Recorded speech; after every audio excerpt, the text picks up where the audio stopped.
Bon dia, bona tarda, bona nit, latinos todos. Avui, a la nostra sèrie de viatges on aprenem català, perquè creiem que aprendre català o qualsevol idioma es pot fer a qualsevol lloc del món, anem al Regne Unit, a Anglaterra.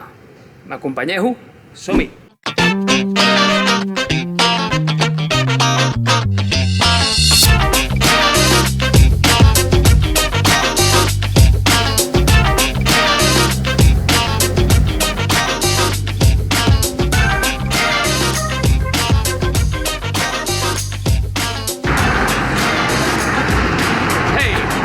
Ja som a Londres. Objectius del viatge: visitar un parc i visitar el famós Big Ben. Som-hi!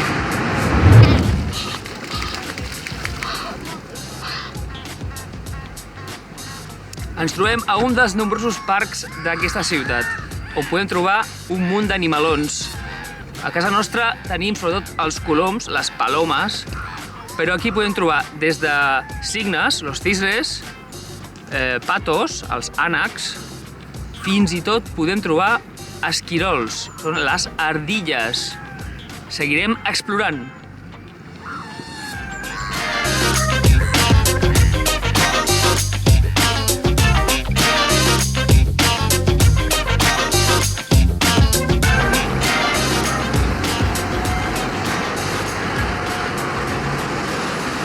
Passejant per Londres hem arribat al Big Ben, aquest gran rellotge que tinc aquí darrere, actualment envoltat d'una gran bastida, que la bastida és aquesta gran estructura metàl·lica que serveix per fer obres i reformes, coneixereu com a andamio, i actualment, com dic, està en reformes. És un rellotge mític que marca l'hora, sempre puntual aquí al Regne Unit. En un vídeo proper ensenyarem a llegir l'hora en català, que sé que té una mica de complicació i a alguns de vosaltres us agradarà saber-ho. Ens trobem al davant del London Eye, a l'ull de Londres, el ojo. No té forma d'ull perquè és rodó, però així li diuen. Coneixereu aquest tipus de construcció de fira com una nòria. A Espanya, en castellà, en espanyol d'Espanya, és una nòria. En Catalunya tothom li diu nòria. Realment es diu roda de fira. Cadascú al seu país li dirà que si la Vuelta al Mundo, la rueda... No ho sé, cadascú. Poseu-me als comentaris com li diuen en el vostre país a la nòria o a la roda de fira. Anem a pujar? No, que fa molt de fred avui.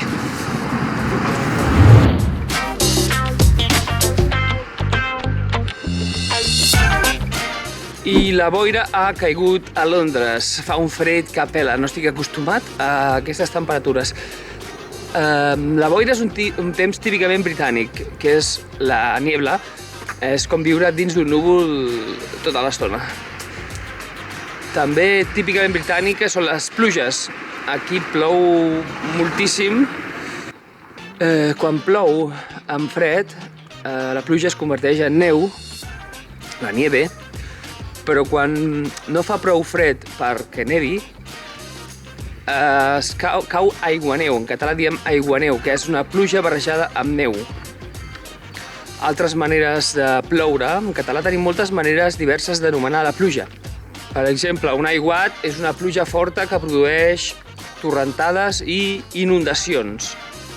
Quan plou amb gotes grosses i espaiades entre si, diem que és una gotellada, com de gotes gotellada. Un ruixat és una pluja curta a intervals. I un xàfec és el mateix que un ruixat, però de més intensitat. I una tromba d'aigua és una pluja molt intensa, diríem d'intensitat torrencial. I un plogim és una pluja fineta, que gairebé no mulla, de gotes petitetes. Aquestes són algunes de les formes en què anomenem la pluja. La pluja, la lluvia, és molt necessària, així que no ens queixarem tant si plou com si fa sol. Però preferim que faci sol, Doncs a veure si escampa la boira, que vol dir que levante la niebla, que se marche, que és també una manera de dir marxar d'un lloc. Escampo la boira vol dir una persona que se'n va.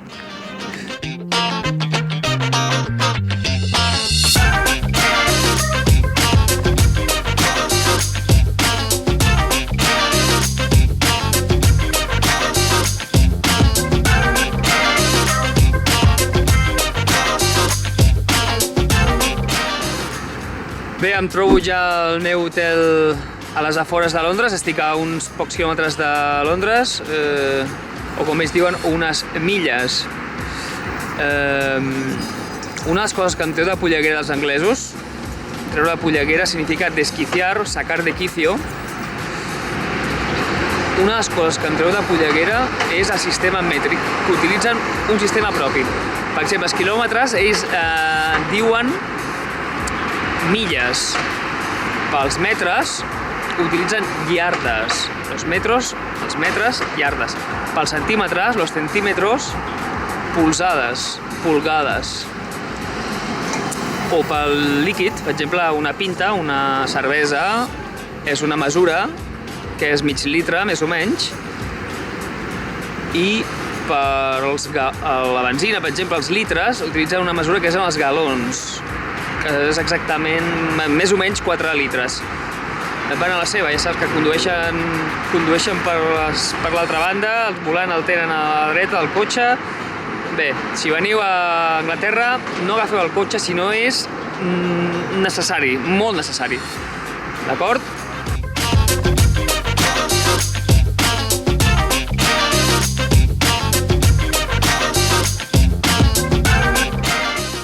Bé, doncs aquí s'acaben aquests dies, aquesta estada s'ha fet curt, però intens. Espero que hagueu disfrutat, haguem après alguna cosa i ens veiem aviat.